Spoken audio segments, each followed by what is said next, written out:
قد جاءکم بصائر من ربکم، تمہارے پاس آنکھیں کھولنے والی دلیلیں آئیں تمہارے رب کی طرف سے۔ بصائر وہ دلائل جو آنکھوں کو کھول دیتے ہیں۔ فمن ابصر فلنفسہ، تو جس نے دیکھا تو اپنے بھلے کو، جس کی آنکھیں کھل گئیں فلنفسہ، تو اس کا اپنا فائدہ ہے۔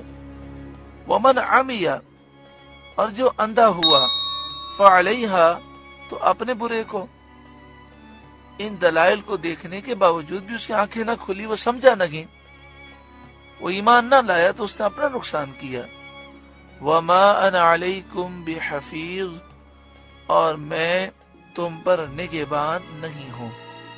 وکذالک، اور اسی طرح، نصرف الآیات، ہم آیتیں طرح طرح سے بیان کرتے ہیں، حجت لازم ہو جائے۔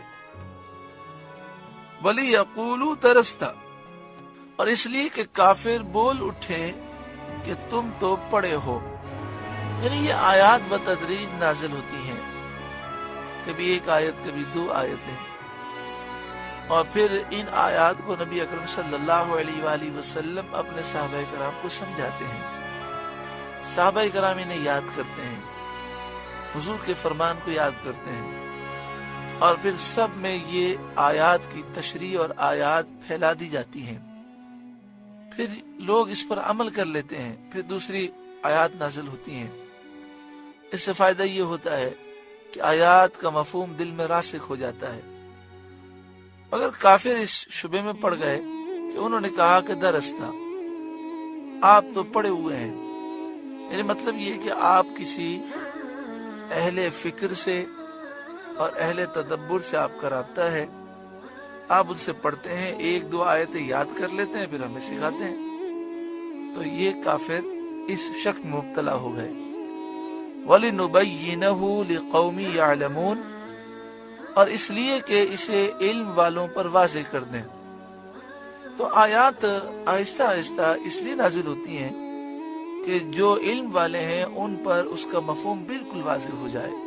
اتبع ما اوحی الیک من ربک، اس پر چلو جو تمہیں تمہارے رب کی طرف سے وحی ہوتی ہے۔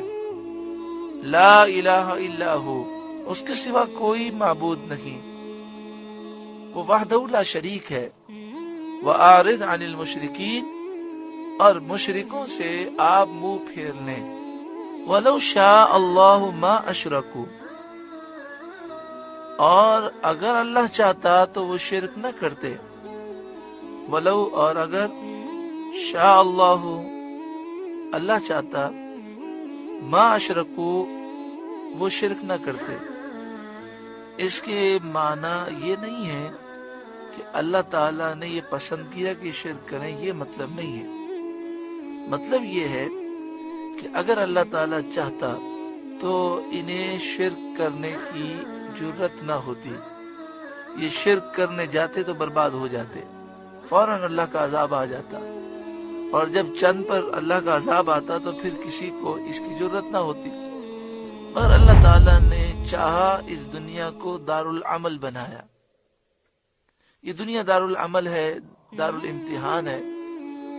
امتحان گاہ میں جب بچے بیٹھے ہوتے ہیں، وہ لکھ رہے ہوتے ہیں، تو ہر طرح انہیں لکھنے کی اجازت ہوتی ہے۔ پھر جب نتیجہ آتا ہے تو معلوم ہوتا ہے کہ کس نے صحیح لکھا اور کس نے غلط لکھا۔ تو نتیجہ کل بروز قیامت سنایا جائے گا۔ تو یہاں ہر طرح سے ڈھیل دی گئی اور ایک مقررہ وقت زندگی کا دیا گیا۔